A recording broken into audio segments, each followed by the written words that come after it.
वादी विचारधारा के लोग थे और उनका ही पहले से ही मांग था कि जिसकी जितनी संख्या भारी मिले उनको उतना हिस्सेदारी। चाचा की सरकार है, बिल्कुल ही अब ये इनकी पारी जो है ये लास्ट पारी है और समझ लीजिए कि जैसे तैसे ये नहीं चल रहे हैं, लोग इनको चला रहे हैं। ये विधानसभा का बजट सत्र है और बजट सत्र में हम लोग देखेंगे कि जो सरकार बजट पेश कर रही है उसमें किसानों की बात हो रहा है कि नहीं, मजदूरों की बात हो रहा है कि नहीं, पलायन रोकने की बात हो रहा है कि नहीं, जो नौजवान जो तैयारी कर रहे हैं उनकी नौकरी की क्या स्थिति है बिहार में। नमस्कार, आप देख रहे हैं न्यूज फॉर नेशन। मैं रंजीत कुमार, मेरे साथ राजद के विधायक सुरेंद्र राम है। सर, जिस प्रकार से राजद ने ट्वीट करके बताया है कि 65% आरक्षण को दायरा और बढ़ाया जाए, क्या इस जाति का कोई जज है या नहीं है, इस पर सवाल उठाया। नहीं, ये हमारी बहुत पहले से ही हमारे जो भी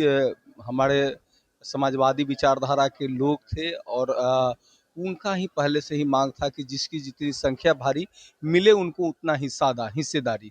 तो हमारे नेता आदरणीय तेजस्वी बाबू और हमारे नेता आदरणीय लालू जी इसी अधिकार के लिए हम लोग लड़ाई लड़ रहे हैं कि हमारी जितनी संख्या है समाजवादी विचारधारा की जो बैकवर्ड क्लासेज और दलित जो है इनकी संख्या के मुताबिक इनको हिस्सेदारी मिलना चाहिए और हिस्सेदारी के लिए हम जरूर लड़ाई हमारे नेता लड़ते हैं।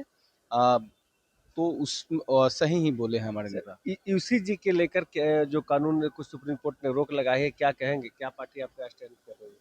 देखिए, अब इसमें तो हम अभी आए हैं, अब देखते हैं इसमें हमारी जो होगा पार्टी का। जहानाबाद की नीट छात्रा जो तैयारी पटना में रह के कर रही थी, उसकी संदिग्ध मौत के बाद अभी प्रशासन के हाथ खाली है, विपक्ष क्या? देखिए, बिहार में तो ऐसे ही एकदम जो हमारे चाचा की सरकार है, बिल्कुल ही अब ये इनकी पारी जो है ये लास्ट पारी है और समझ लीजिए कि जैसे तैसे ये नहीं चल रहे हैं, लोग इनको चला रहे हैं। ये नहीं चल रहे, लोग चला रहे हैं। तो ईसी कानून को लेकर क्या आप, जो सुप्रीम कोर्ट ने रोक लगाई है, क्या इससे राजद क्या अभी हम लोग अभी आए हैं, अभी बाहर से देखिए। क्या क्या इस बार विधानसभा हंगामेदार रहने वाला है या नहीं? देखिए, विधानसभा का बजट सत्र है और बजट सत्र में हम लोग देखेंगे कि जो सरकार बजट पेश कर रही है उसमें किसानों की बात हो रहा है कि नहीं, मजदूरों की बात हो रहा है कि नहीं, पलायन रोकने की बात हो रहा है कि नहीं, जो नौजवान जो तैयारी कर रहे हैं उनकी नौकरी की क्या स्थिति है बिहार में, निवेश कहीं से आ रहा है कि नहीं, ये सारे जो है मुद्दे जो है अभी इस मुद्दे को हम लोग देखेंगे कि इस पर सरकार ने बजट में क्या प्रावधान किया है। जीविका दीदियों को लेकर जो कहा जाता था कि इस बार जो जो भी महिलाएं 10,000 रुपए की जो बात कही जा रही थी, काफी महिलाओं को नहीं मिला है। इसको राजद कैसे देखती है, क्या विधानसभा में इसका सवाल उठेगा?